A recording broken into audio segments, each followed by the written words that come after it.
At 4:23 a.m. on November 8, 1944, Corporal Daniel "Danny" Kozlowski lay flat in a collapsed machine gun nest on the muddy eastern approach to the Hürtgen forest, watching 87 German Wehrmacht soldiers emerge from the fog-shrouded tree line 340 yards across the devastated clearing. He had no ammunition left in his M1 Garand.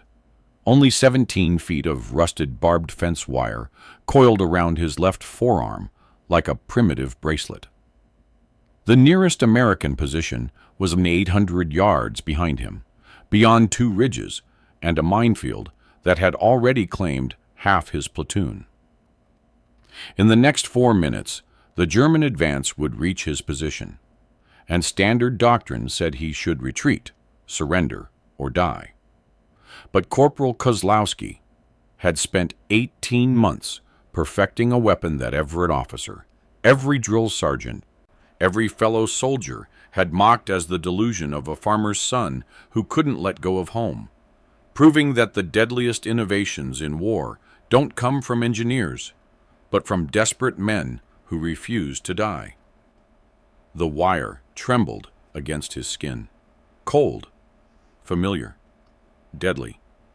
What happened in the hours that followed would be whispered about in field hospitals from Belgium to Bavaria, debated in officers' clubs, from Paris to Pentagon briefing rooms, and ultimately buried in classified files marked "Irregular Combat Methods, Not for Training Dissemination." 73 enemy soldiers would fall. An entire German company would break formation and retreat in disorder. And one Iowa farm boy with a weapon older than gunpowder would earn a nickname that would haunt German veterans for decades: Der Drahtgeist, the wire ghost. But to understand how 17 feet of fence wire stopped an enemy company, you must first understand the man who carried it. Daniel Kozlowski was born in 1923 on a struggling farm outside Tipton, Iowa, the youngest of 5 brothers in a family that worked land so stubborn it seemed to fight back. His father, Stefan, had immigrated from Poland in 1910, bringing with him old-world farming techniques and an even older tradition: the art of fence-making. Not ordinary fence-making. Stefan Kozlowski could weave barbed wire into patterns so tight, so geometrically precise, that his fences became local legend. Cows wouldn't test them. Hogs wouldn't root under them. And when the great dust storms of the 1930s rolled through Iowa, Stefan's fences stood while neighbors' posts toppled. The wire, Stefan would tell young Danny, his calloused hands moving with surgical precision as he twisted steel, is not just barrier, is tool, is weapon, is art. In old country, we use wire to stop wolves, stop bandits, stop armies. Wire remembers shape you give it. Wire keeps secrets. Danny was the only son who listened. His brothers, Joseph, Martin, Frank, and Peter, were strong, practical men who saw farming as brutal arithmetic. Hours worked versus bushels harvested. They had no patience for their father's mystical relationship with fence wire. His insistence that each strand had personality, that wire could be trained like a dog, taught to hold tension in ways that defied physics. Danny, however, was different. Smaller than his brothers, prone to daydreaming, considered soft by the harsh standards of Depression-era farming. While his brothers could heft 100-pound feed sacks, Danny struggled with 70. While they could plow straight furrows for hours, Danny's rows wandered. His brothers called him Daisy. The local boys called him worse. But give Danny Kozlowski a spool of wire, and something changed. By age 12, he could replicate his father's most complex fence patterns. By 14, he was inventing his own, spiral configurations that used half the material but held twice the strength, mobile barriers that could be deployed in minutes and reconfigured on the fly. He began carrying wire everywhere, compulsively twisting it during church services, at school, during meals, until his hands bore permanent grooves and his pockets jangled with experimental coils.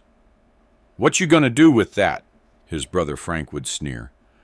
"Wire ain't gonna help you with nothing that matters. Wire helps with everything," Danny would reply quietly, his fingers never stopping their mechanical dance. "You just gotta know how to use it." In 1938, when Danny was 15, an incident occurred that would define his teenage years. The Kozlowski farm bordered the property of Dale Hutchins, a brutal man who settled disputes with fists and settled debts never. A property dispute over water rights escalated until Hutchins, drunk and angry, cut through one of Stefan's prized fence lines, allowing his cattle to destroy 2 acres of wheat. Stefan, weakened by years of hard labor and breathing dust, couldn't respond. Danny's brothers wanted to fight Hutchins directly, 4 against 1, but their father forbade it. "We are not animals," Stefan wheezed. "We solve problems with head, not fists." 3 nights later, Danny disappeared for 8 hours. When dawn broke, Dale Hutchins woke to find his entire property surrounded by a fence configuration he couldn't understand. It wasn't tall, only 4 feet, but it was impossible. Wire woven in patterns that seemed to shift in the light, creating optical illusions of depth and solidity. Hutchins's cattle wouldn't approach it. His dogs whined and retreated. When Hutchins himself tried to cut through it, the wire seemed to multiply, each severed strand creating new barriers, new tangles, new puzzles. It took Hutchins 3 days to dismantle what Danny had built in 1 night. The message was received. Hutchins left the Kozlowskis alone. But Danny's brothers didn't celebrate his victory. They were embarrassed. "You made us look weak," Joseph told him. "Like we need tricks instead of strength. Like we're cowards." Danny said nothing. He just kept twisting wire. When war broke out in Europe, Danny was 18 and working the farm full-time. His father, now bedridden, with black lung. He listened to radio reports of German blitzkrieg tactics, of Poland overrun, of France falling. And he heard something others didn't. A war of movement required new kinds of barriers, new kinds of traps. Wire could evolve. Wire could adapt. He began developing what he called mobile interdiction configurations. Wire systems that could be rapidly deployed to channel enemy movement, create kill zones, or protect defensive positions. He filled notebooks with diagrams. He built models in the barn. He tested tensile strengths, studied weak points in German equipment he'd seen in newsreels, calculated optimal cutting techniques for different materials. His brothers thought he'd lost his mind. "Wire ain't gonna stop panzers," Martin said flatly. "Wire ain't gonna stop bullets," Frank added. "Wire ain't even gonna get you through basic training," Peter concluded. "Army don't need wire twisters. They need soldiers." In December 1942, Danny Kozlowski enlisted in the United States Army. He was 19 years old, 147 pounds, and carried a 20-foot coil of barbed fence wire wrapped around his waist under his shirt. The recruiting officer never noticed. Infantry training at Fort Benning, Georgia, was designed to transform civilians into soldiers through repetition, discipline, and the systematic destruction of individual identity. Daniel Kozlowski, who arrived with a duffel bag that contained more wire than clothes, immediately stood out for all the wrong reasons. He was slow on the obstacle course, average on the rifle range, adequate at drill. His physical fitness scores were mediocre. But the real problems began when his platoon mates discovered his obsession. Private First Class Buck Morrison, a former Georgia lumberjack who could do one-handed pull-ups, found Danny's wire collection during a barracks inspection. "Boys, come look at this. Kozlowski's building a fence in his footlocker." The nickname started that night. Fence Boy. Fence Boy, you gonna build us a fence to hide behind when the Germans come? Fence Boy, maybe you can fix the barracks fence on KP duty. Hey, Fence Boy, I hear they're forming a special fence division. You should apply. Danny endured it silently, the way he'd endured his brothers.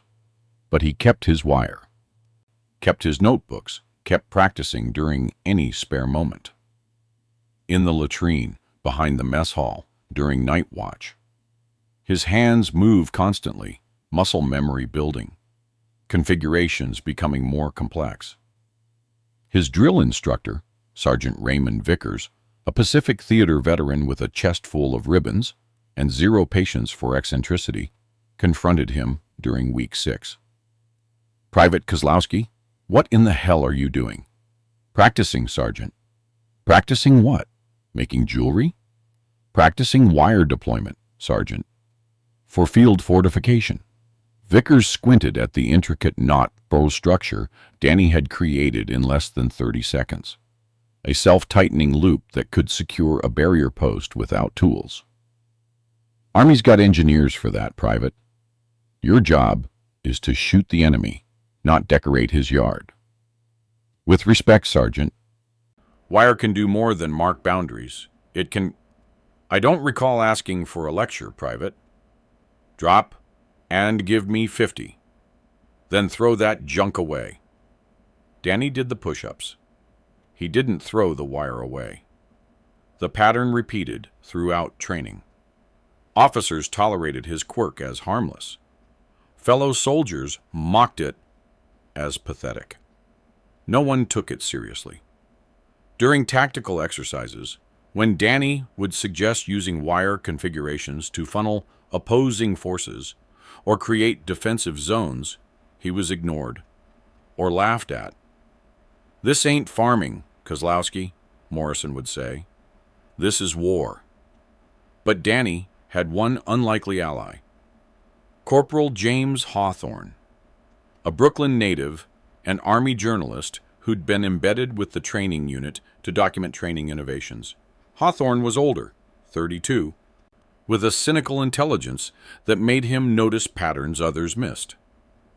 After watching Danny complete a particularly complex wire structure in less than 3 minutes, Hawthorne approached him during evening chow. "That thing you made today, the tripwire matrix with the delayed collapse trigger, where'd you learn that?" "Invented it," Danny said quietly. "For coyote trapping back home. Modified it for human targets." "Show me your notebooks." Danny hesitated, then retrieved his journals. 3 years of diagrams, calculations, tactical scenarios, all centered on wire-based combat applications. Hawthorne studied them for an hour, asking technical questions, challenging assumptions, pushing Danny to explain his thinking. Finally, Hawthorne closed the notebook and looked at Danny with something approaching respect. "You know what you've got here? An entire combat doctrine nobody's thought of. Infantry wire warfare, not defensive fortification, active combat applications. I've tried explaining it to—" "Of course they don't listen," Hawthorne interrupted. "You're a private, you look like a librarian, and you're proposing something that sounds insane. But I've seen enough war to know that insane ideas are sometimes the only ones that work. Keep your wire, Kozlowski. Someday you'll get your chance to prove everyone wrong.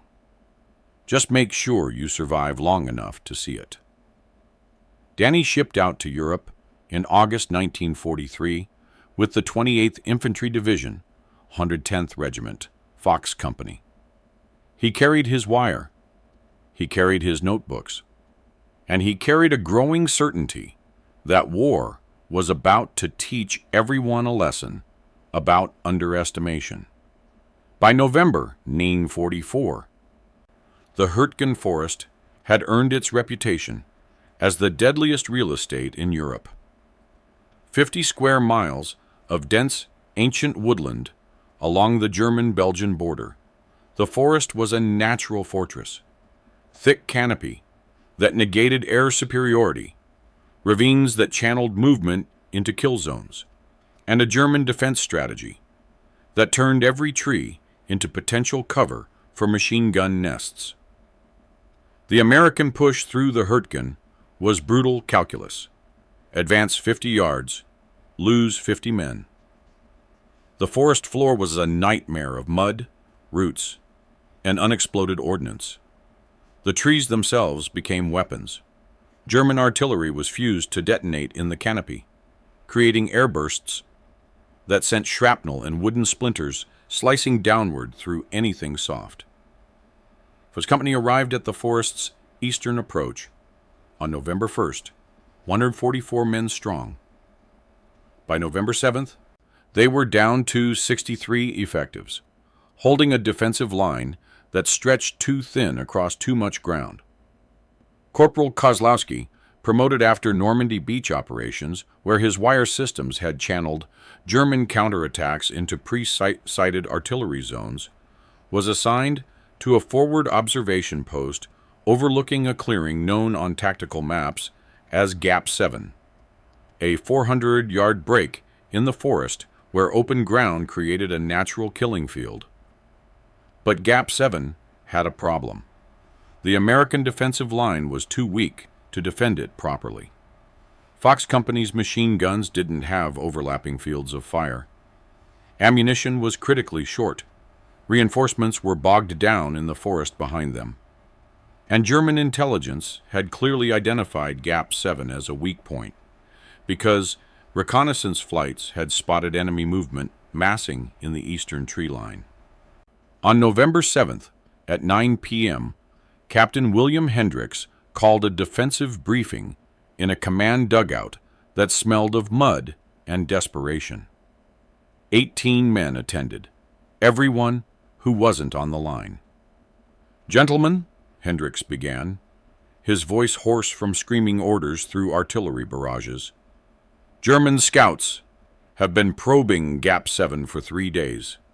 Intelligence believes they're preparing a company-strength assault, probably tomorrow morning before dawn. They'll try to punch through our center, roll up our flanks, and cut us off from regiment." Silence. Everyone knew what that meant. Encirclement, surrender, or annihilation. "We've got 3 machine gun positions covering the gap," Hendricks continued, pointing at a mud-stained map in here, here, and here. "But we're short on ammunition, maybe 30 seconds of sustained fire per gun before we're dry. Artillery support is minimal. We can call in 2 fire missions, maybe 3, before the guns displace. Air support is non-existent due to weather. Questions?" "How many Krauts we expecting?" asked Sergeant Bill Torres, a Texas Ranger who'd earned a Silver Star at Omaha Beach. "Best estimate is 80 to 100 men. Infantry, supported by mortars." More silence. The math was impossible. 63 Americans with limited ammunitions against 100 Germans with momentum and numerical advantage, attacking across open ground at dawn when visibility was shit and coordination was everything. "We need to request withdrawal," said Lieutenant Marcus Webb, the company XO. "This is a suicide position." "Withdrawal denied," Hendricks said flatly. "Division says we hold, so we hold." It was Corporal Kozlowski who spoke next, his quiet voice almost lost in the oppressive atmosphere of the dugout. "Sir, I have a suggestion." Every head turned. Most expressions were irritated. This wasn't time for the wire boys' fantasies. "Go ahead, Corporal," Hendricks said, too exhausted to dismiss anyone. "Gap 7 is 400 yards wide. The Germans will advance in a line formation, trying to overwhelm our machine gun positions with volume of fire and speed. But if we could channel their advance, force them into predictable corridors, we could multiply the effectiveness of our limited ammunition." "Channel them how?" Webb asked skeptically. "We don't have mines. We don't have enough men to extend the line." Danny pulled out his notebook, flipping to a diagram he'd drawn weeks earlier. "Wire, sir. Not standard barrier wire. Mobile interdiction configurations. I can deploy 17 separate wire obstacles across the gap before dawn. They'll be invisible in the fog. The Germans will hit them at full advance speed and funnel into kill zones exactly where we want them." Sergeant Torres has actually laughed. "Wire? Kid, this ain't a cattle ranch. Germans will just cut through—" "Not this wire," Danny interrupted, his voice gaining confidence. "I've been working on configurations specifically designed for human targets. Tension systems that become more tangled the more you fight them. Tripwires connected to noisemakers that give us early warning and panic the enemy. False barriers that look solid but collapse into leg traps. I can turn Gap 7 into a maze." The dugout erupted in overlapping voices, dismissals, mockery, anger. "This is insane. We need bullets, not arts and crafts. Captain, with respect, we can't base our defense on—" "Quiet!" Hendricks roared. The dugout fell silent. The captain studied Danny with red-rimmed eyes, the eyes of a man who'd watched too many boys die and knew he was about to watch more. "Corporal Kozlowski, I've seen your file. You've got commendations for your wire work in Normandy. But this is different. This is our survival.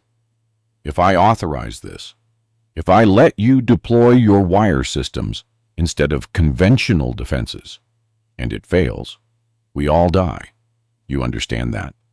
"Yes, sir." "Can you really turn that gap into an effective obstacle with just wire?" Danny thought of his father's hands twisting steel in the Iowa dawn.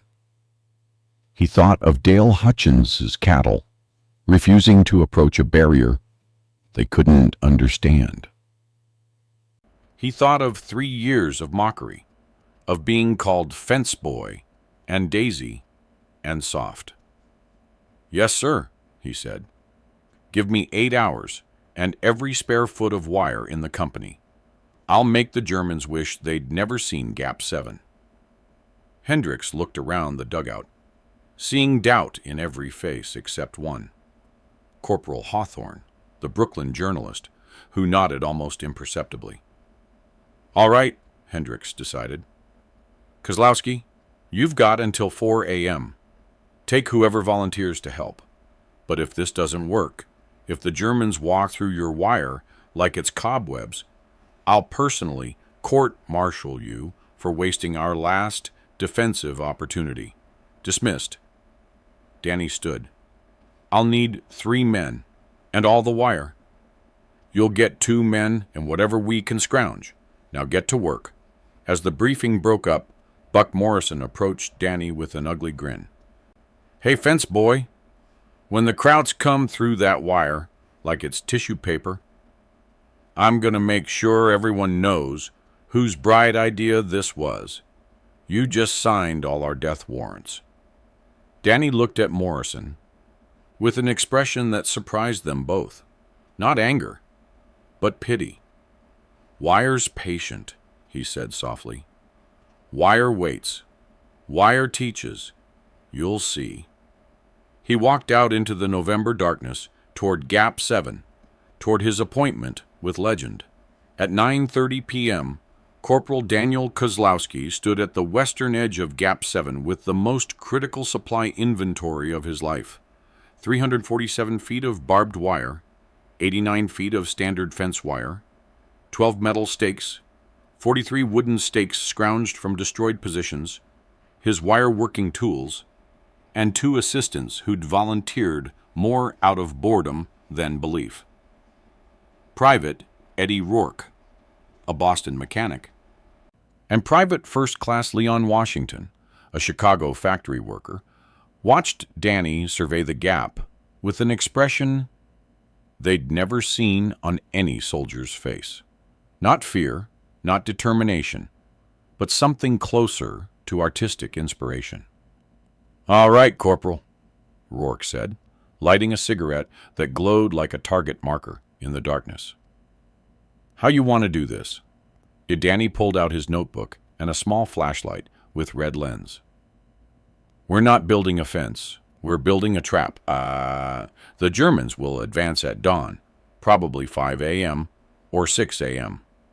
The fog will be thick, 50 to 75 yards visibility maximum. They'll move fast, trying to cross the gap before we can respond. Our wire needs to do 3 things: slow them down, channel them into kill zones, and create panic." "Panic?" Washington asked, skeptically. "How's wire supposed to panic anybody?"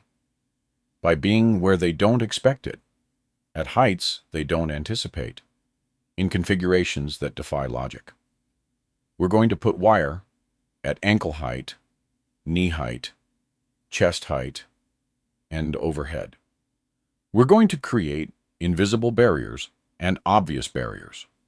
We're going to make them doubt every step." Danny sketched the plan rapidly.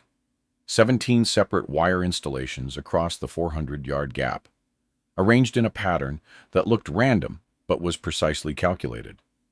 Outer barriers to slow the advance, middle barriers to channel movement, inner barriers to create confusion at the moment of maximum vulnerability. "The killing zones are here, here, and here," Danny indicated. "Anywhere our machine guns can achieve interlocking fire, the wire will force the Germans into these exact locations. When they hit the wire, they'll bunch up, panic, and present perfect targets." "And if they just cut through?" Rourke challenged. Danny's smile was thin. "That's what they'll try. That's when it gets interesting. Wire remembers tension. Cut 1 strand, and 3 more activate. Fight it, and it tangles. Panic, and it becomes a net. I've been perfecting this for 18 months. Tonight, it gets field tested." They worked in near total darkness, allowing themselves only minimal light that would be invisible from the German positions. Danny moved between wire installations with the confidence of a man who'd done this 1,000 times, his hands working independently of conscious thought. The first barrier went up at the 350-yard line, a low-tension system designed to catch ankles in the darkness. Danny positioned it at varying heights between 6 and 14 inches, creating a randomness that would prevent soldiers from learning to step over consistently. He used natural features, stumps, roots, shell craters, as an anchor points, making the wire nearly impossible to spot, even in daylight. "This'll slow them maybe 10 seconds, Danny explained as he worked. "That's all we need. 10 seconds of confusion at the start." The Hürtgen and third barriers were at the 300-yard line, positioned to force the German advance toward the north side of the gap where Boss Company's machine guns had overlapping fields of fire. Danny created false pathways, areas that looked clear but were actually more dangerous, and reinforced genuine weak points with triple-layer configurations. At the 250-yard line, he deployed what he called the Shepherd, a wire system designed not to stop movement but to guide it, using human psychology and terrain analysis to predict exactly where soldiers under fire would try to find cover. Every natural depression, every shell crater that looked safe, had wire waiting. "They'll think they're choosing where to go," Danny said, his hands flying through a complex knot sequence. "But we're choosing for them." By 2 a.m., they'd completed 12 installations. Rourke and Washington were exhausted, their hands bleeding from wire cuts, their respect for Danny's obsession growing with each completed system. "I gotta admit," Rourke said during a brief water break, "this is more complicated than I thought."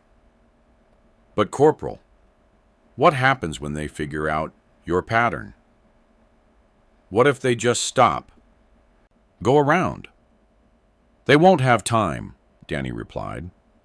"Modern infantry tactics rely on momentum. Stop the advance, and you lose initiative. They'll be trained to push through obstacles, not analyze them. And by the time someone figures out what's happening, they'll be in the killing zone, and it'll be too late." The final 5 installations were the most critical. At the 150-yard line, Danny deployed his masterpiece, a wire configuration he'd designed specifically for this scenario. It combined elements of Polish folk fencing, Iowa agricultural techniques, and brutal combat pragmatism into something entirely new. The system used tension physics in ways that seemed impossible. Cut one wire, and 3 others tightened, creating new barriers. Push through one section, and another collapsed onto you from above. Try to crawl under, and the system activated leg traps that could snap an ankle. Fight it aggressively, and it became worse, feeding on panic and movement like a living thing. "Jesus Christ," Washington whispered, watching Danny complete the installation. "That's evil." "That's survival," Danny corrected. "Wire doesn't care about good or evil. Wire just is. But wire in the right hands, in the right place, at the right time, wire becomes something else." By 4 a.m., as dawn approached with its false promise of light, Danny stood in the center of Gap 7 and reviewed his work. 17 separate installations, 436 feet of wire, transformed into a defensive system that existed nowhere in any military manual. Invisible in the fog, deadly in its precision, and completely untested against a massed infantry assault. Captain Hendricks found him there, standing in the pre-dawn darkness, like a conductor surveying his orchestra. "It's done?" Hendricks asked. "Yes, sir." "I can't see anything." "That's the point, sir." Hendricks was quiet for a moment. Then, "Kozlowski, I've authorized 3 things I never thought I'd authorize. I've based our entire defensive strategy on wire. I've told the machine gunners to hold fire until your wire does its work. And I've prayed, actually prayed, that a farm boy from Iowa knows more about killing Germans than the entire United States Army. Don't make me regret it." "No, sir," Danny said. "Wire keeps its promises." At 04:23 a.m., the first German scouts emerged from the fog. At 4:23 a.m. on November 8, 1944, Corporal Daniel "Danny" Kozlowski lay flat in a collapsed machine gun nest on the muddy eastern approach to the Hürtgen forest, watching 87 German Wehrmacht soldiers emerge from the fog-shrouded tree line 340 yards across the devastated clearing. The German advance formation was textbook.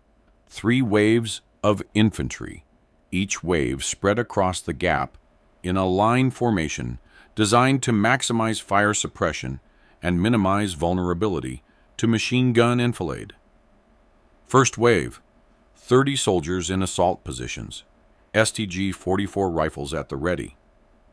Second wave, 37 soldiers in support positions, carrying ammunition, medical supplies, and reserve firepower. Third wave, 20 soldiers, including officers, radio operators, and a mortar team.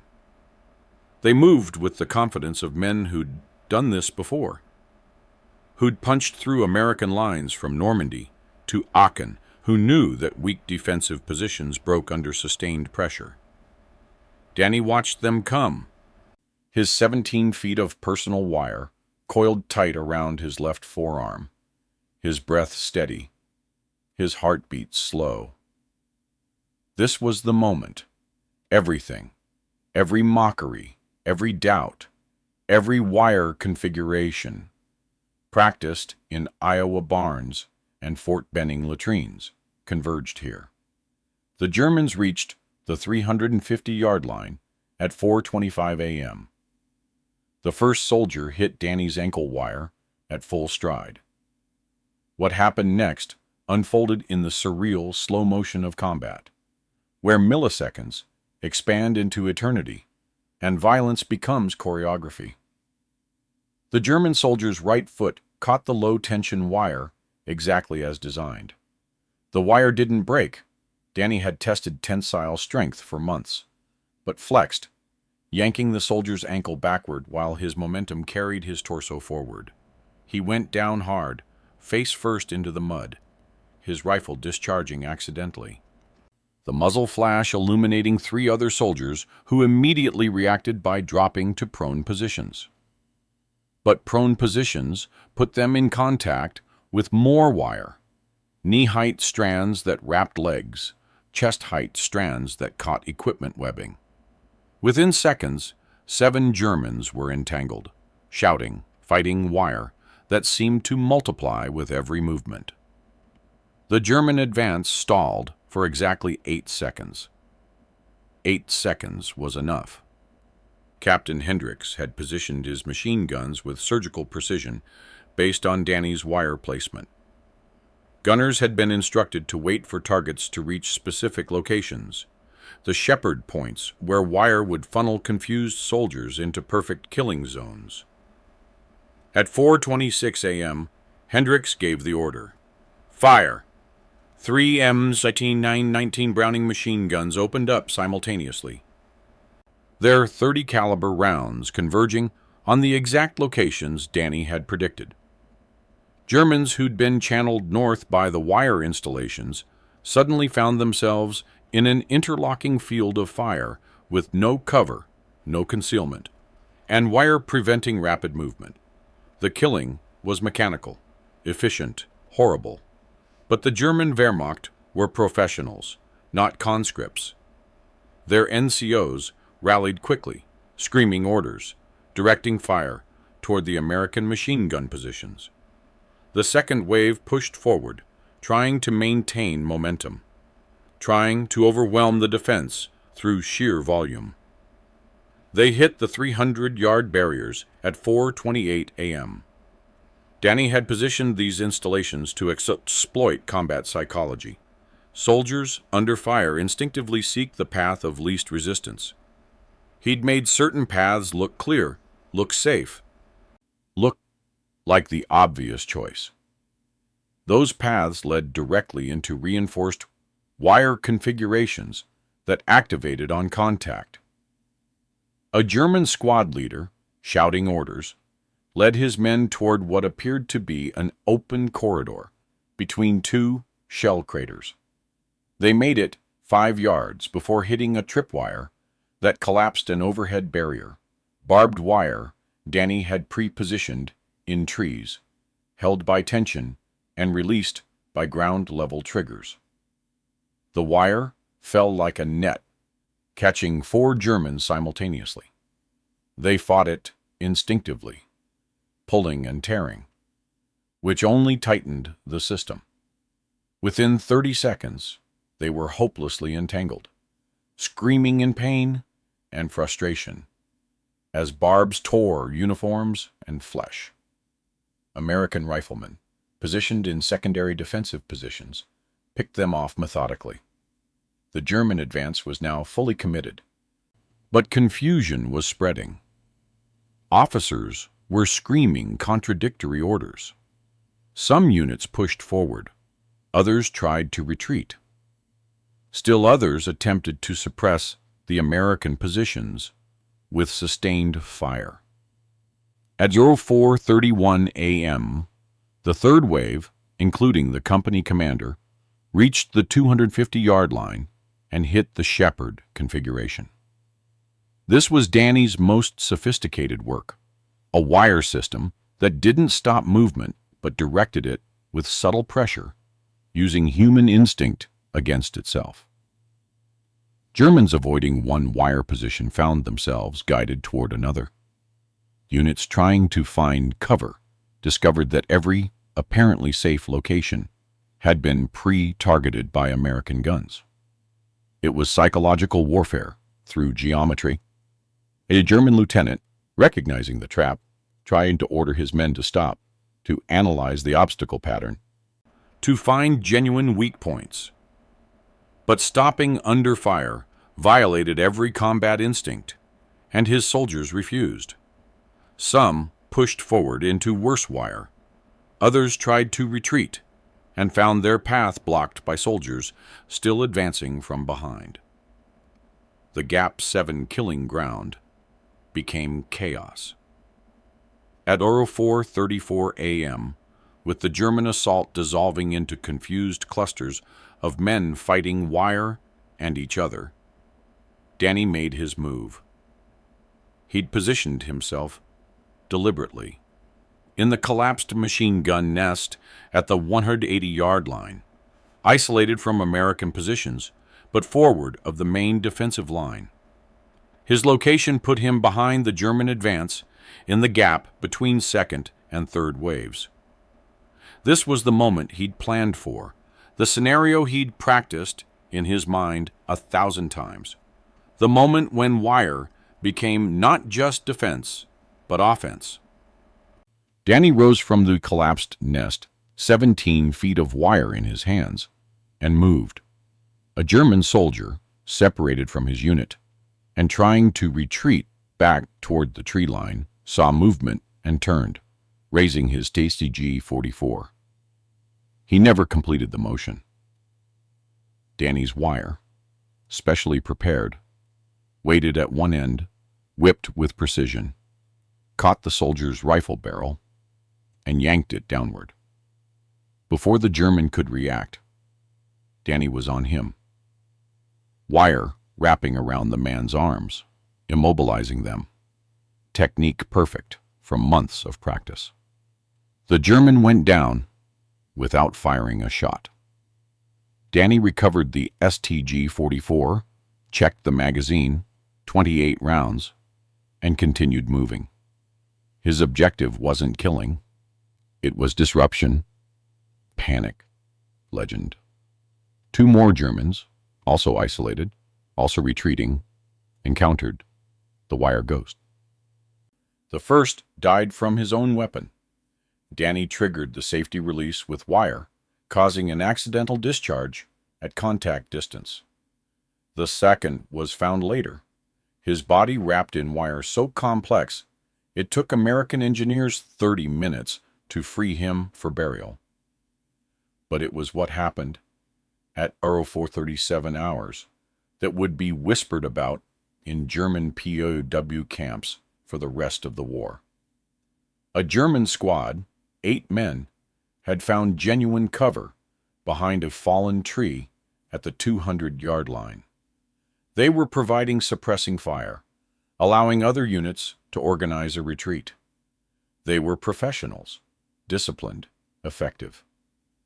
Danny approached from their blind side, where fog and smoke obscured visibility to less than 20 feet. He carried 70 feet of additional wire he'd scavenged from destroyed barriers, plus his personal coil, plus wire cut from German casualties. His hands moved with mechanical precision, muscle memory built over years of obsessive practice. In 4 minutes while machine gun fire crackled overhead, while men screamed and died, while the entire battle raged around him. Danny Kozlowski built a wire cage around the German squad. Not a simple encirclement, a cage. Using the fallen tree as structure, using natural terrain features as anchor points, creating a barrier that was invisible until triggered, but impossible to breach once activated.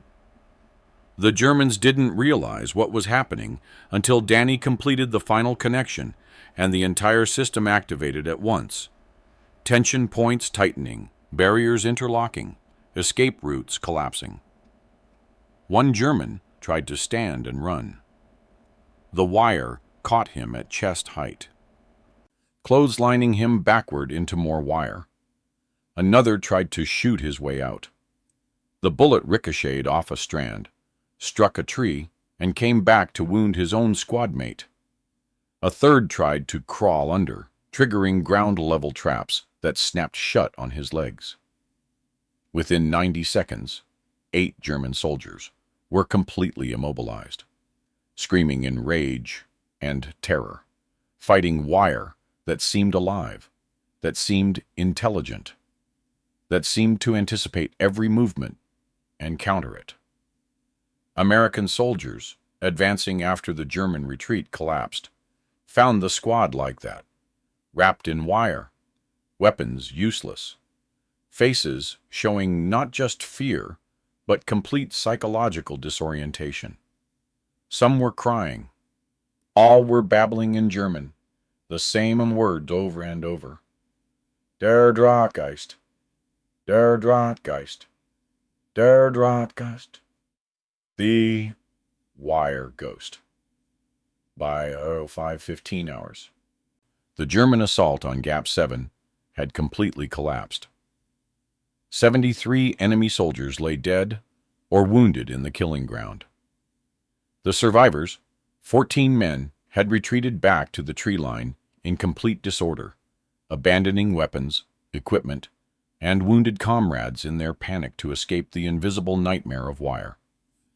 Fox Company had lost 3 men, all from artillery, none from the infantry assault. Captain Hendricks stood in the center of Gap 7 as dawn finally broke through the fog, staring at the carnage with an expression that cycled between relief, disbelief, and something approaching awe. Wire crisscrossed the battlefield in patterns that made no tactical sense until you understood their purpose. German bodies lay in clusters at exact locations, the kill zones Danny had predicted. Equipment, weapons, and personal effects were scattered in lines that traced the channeling effect of the Shepherd configurations. And at the 200-yard line, 8 German soldiers still sat wrapped in wire, guarded by 2 American riflemen, who looked at them with the unease of men who'd witnessed something outside normal warfare. "Kozlowski!" Hendricks called out. "Kozlowski!" Danny emerged from the fog, his uniform torn and muddy, wire still coiled around his forearm, the captured CTG-44 slung over his shoulder. He looked exhausted, but strangely peaceful, like a man who'd finally answered a question that had haunted him his entire life. "Sir," he said simply. Hendricks struggled for words. "I've never... How did you..." "Wire, sir," Danny said. Wire keeps its promises. The immediate tactical consequences of the Gap 7 defense rippled through the entire Hürtgen campaign.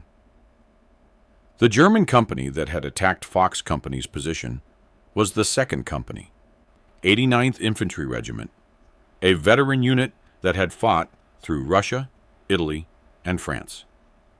Their complete defeat at the hands of what they believed was a reinforced American battalion.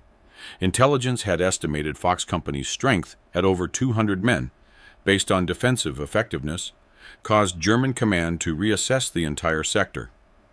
Within 24 hours, German forces pulled back from their planned offensive, convinced they faced much stronger opposition than actually existed. The Hürtgen forest battle continued for weeks, but the eastern approach, Gap 7 and surrounding territory, remained in American hands. A small but crucial victory in a campaign defined by brutal stalemate. But the tactical impact paled compared to the psychological effect. The German survivors who'd encountered Danny's wire systems, particularly the 8 men who'd been caged, were evacuated to field hospitals in a state of near catatonic shock. Medical officers noted unusual psychological trauma, inconsistent with standard combat stress. When they could speak, they spoke of wire that moved by itself, that learned from their movements, that was controlled by a ghost who appeared from fog and disappeared into shadow. Der Drahtgeist, they whispered. The wire ghost. The name spread through German units along the entire Western Front, with the viral speed of battlefield legend. Intelligence intercepts recorded German soldiers expressing genuine fear of wire ambush tactics and American ghost units operating in the Hürtgen. Some units began deploying additional wire-cutting equipment. Others refused to advance through areas of known wire presence without artillery preparation that would destroy any barriers. The psychological impact of one Iowa farm boy and 17 feet of wire had achieved what entire artillery barrages could not: enemy hesitation. For Fostam Company, the reaction was more complex. Buck Morrison, the Georgia lumberjack who'd mocked Danny throughout training, approached him on November 9th as Danny was sketching a new wire configuration in his ever-present notebook. "Kozlowski," Morrison said, his voice stripped of its usual arrogance. "I was wrong about the wire, about you. I would have died yesterday, if not for your wire.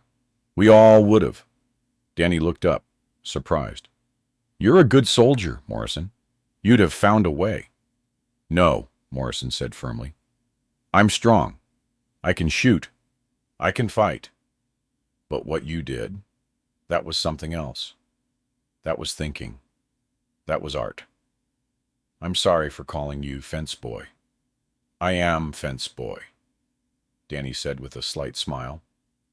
"Wire's what I do, but I appreciate the apology."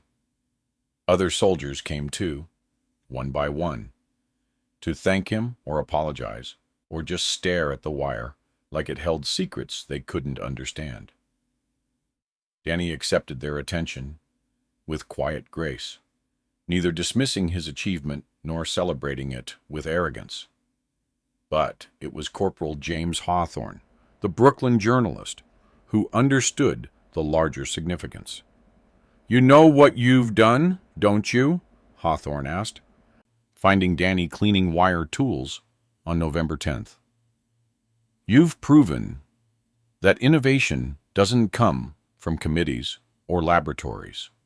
It comes from individuals who refuse to accept conventional thinking. The Army's going to want to study your methods, systematize them, turn them into doctrine." "Will they?" Danny asked, sounding doubtful. "Eventually. But by then, the war might be over. What matters is that you did something impossible. You took a weapon older than civilization and adapted it to modern warfare in ways no one imagined. That's genius, Kozlowski. Whether the Army recognizes it or not." Captain Hendricks did recognize it. On November 12th, he submitted Danny for a Bronze Star with V device for valor in combat. The citation read, "For extraordinary achievement in connection with military operations against the enemy. Corporal Kozlowski displayed exceptional initiative and technical expertise in developing and deploying defensive wire obstacles that prevented enemy penetration of friendly positions and resulted in significant enemy casualties with minimal friendly losses. His innovative tactics and personal bravery under fire reflect great credit upon himself and the United States Army." The Bronze Star was approved.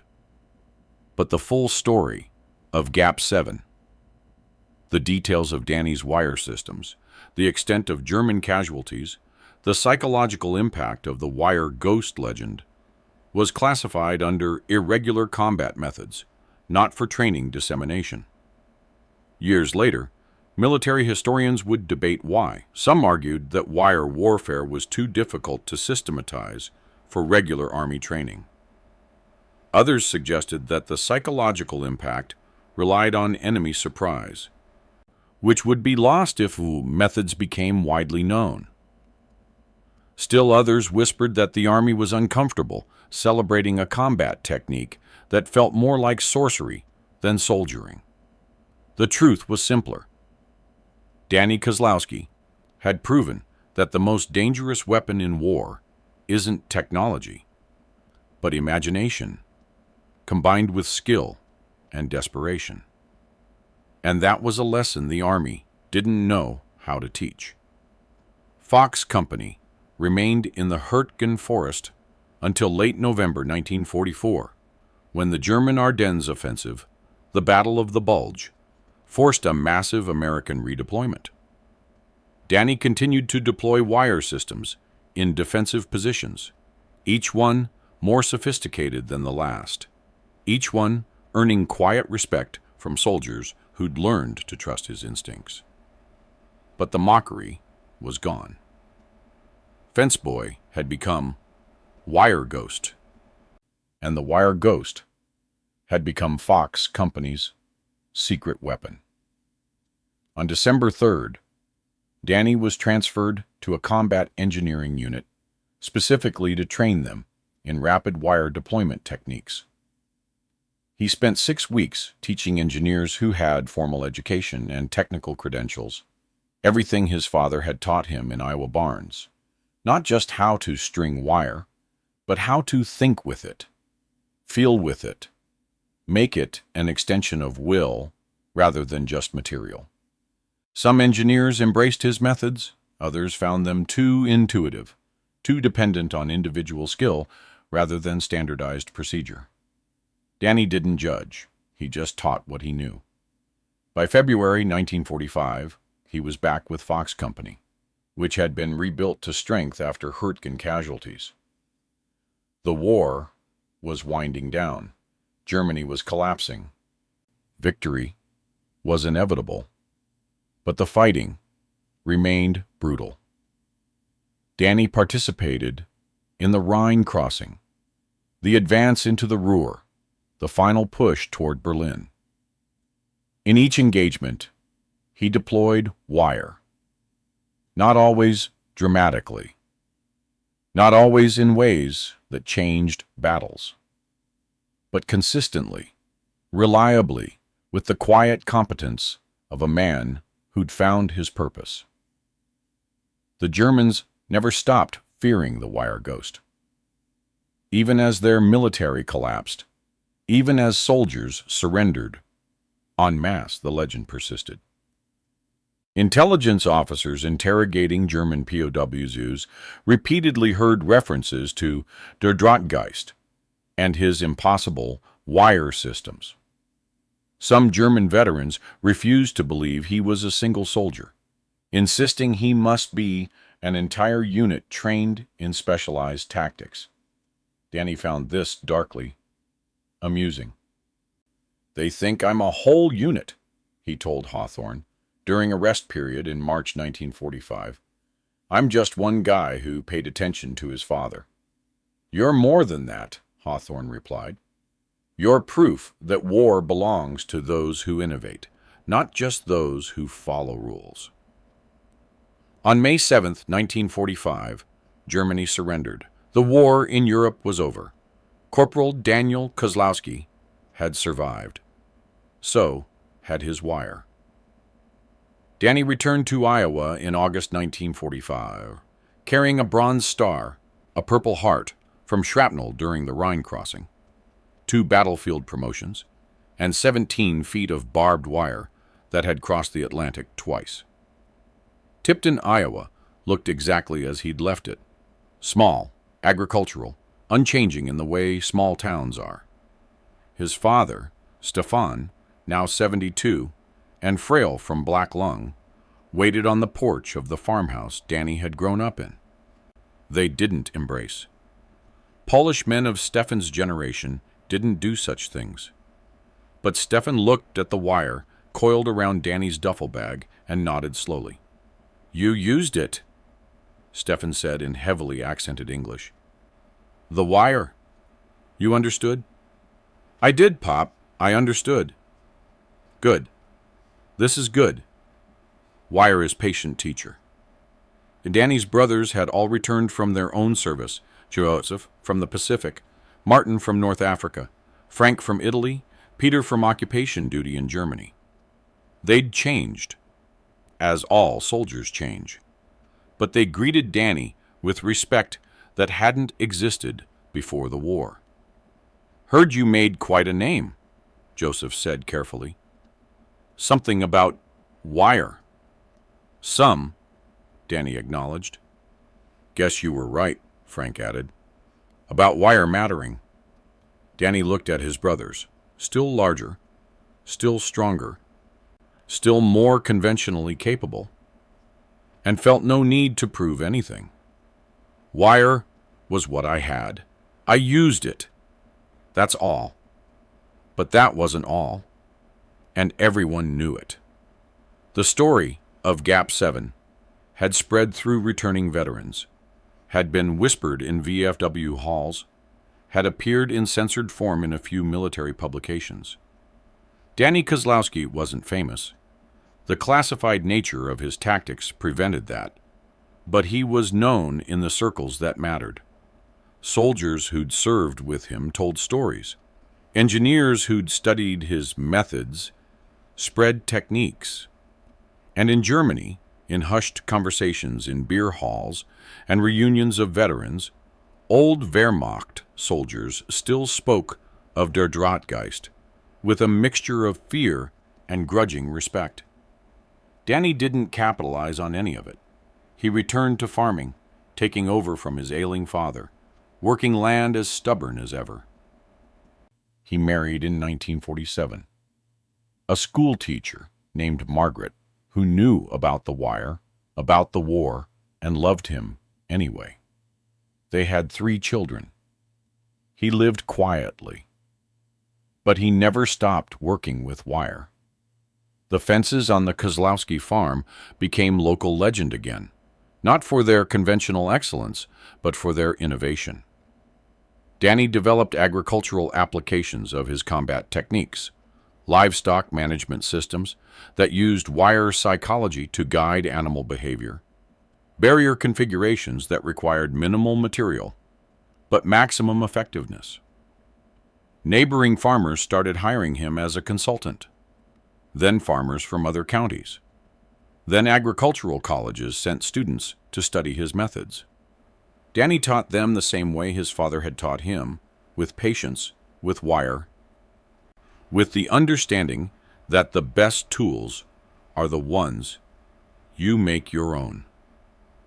In 1963, the U.S. Army declassified portions of the Gap 7 after-action report.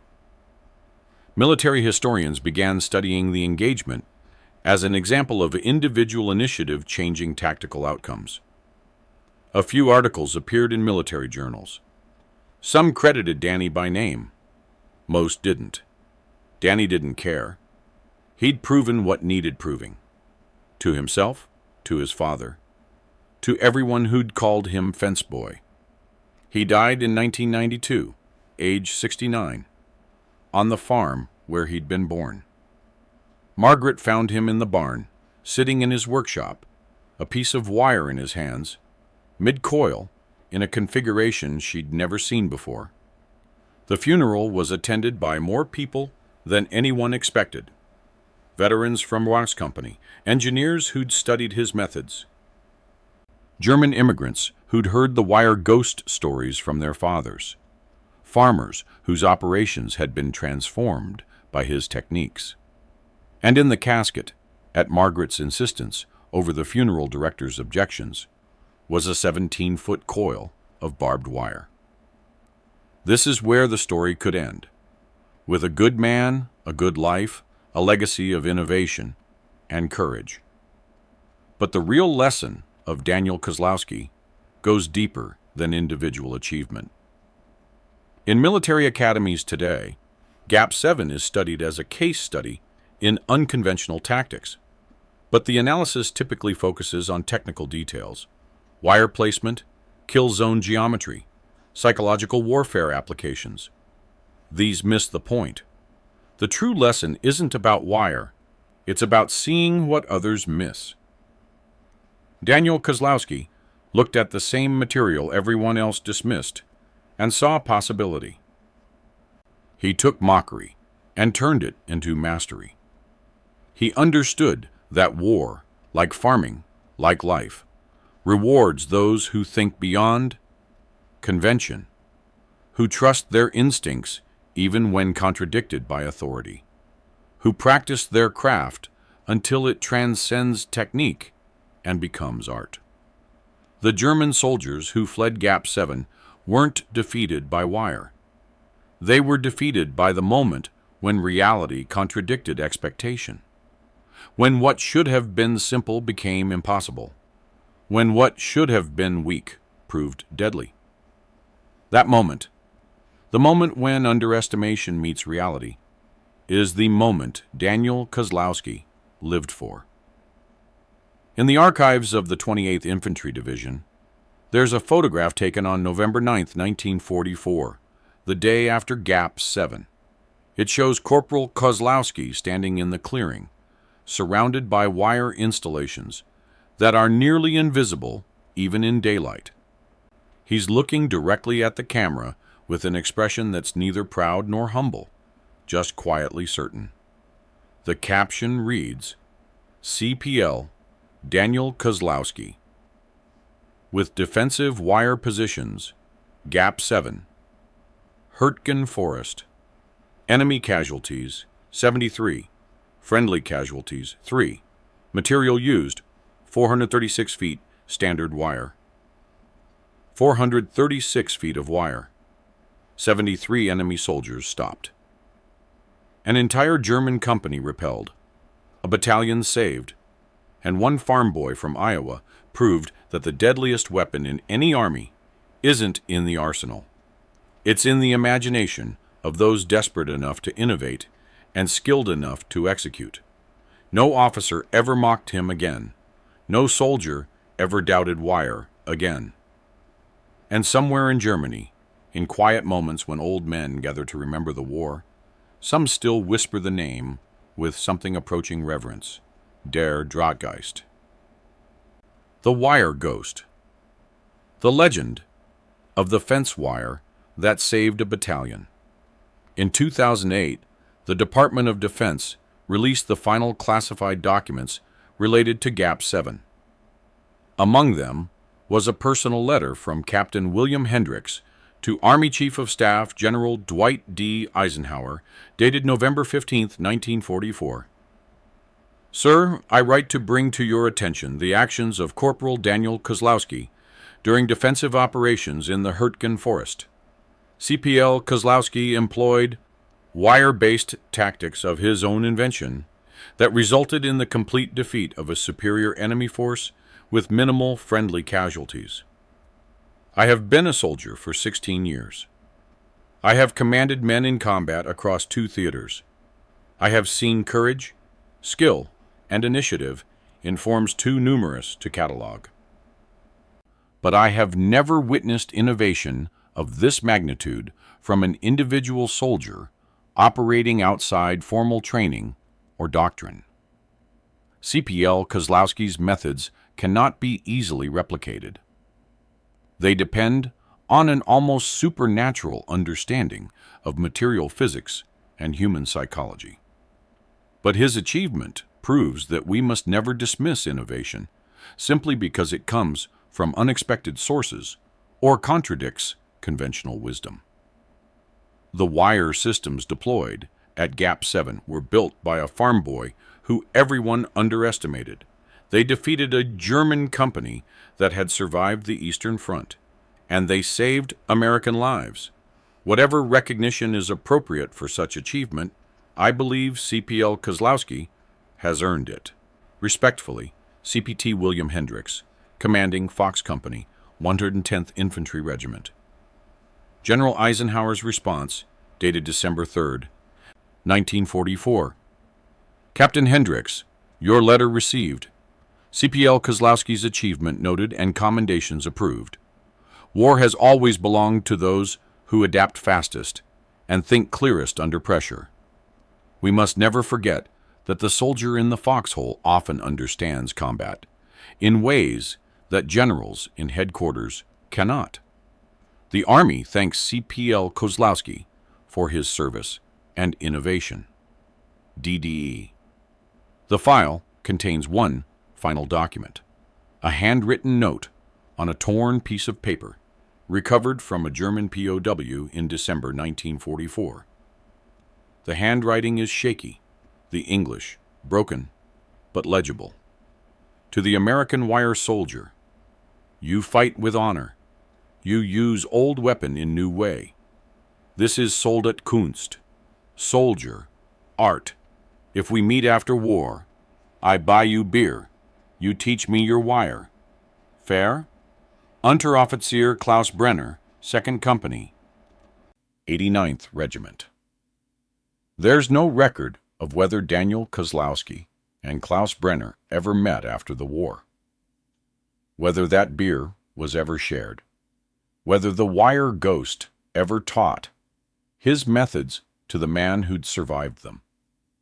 But somewhere in the space between legend and history, between innovation and tradition, between the Iowa farm boy who refused to give up and the German veteran who recognized art when he saw it, somewhere in that space, there's a story about respect earned through skill, about enemies who understand each other better than allies, about wire that connects as surely as it divides.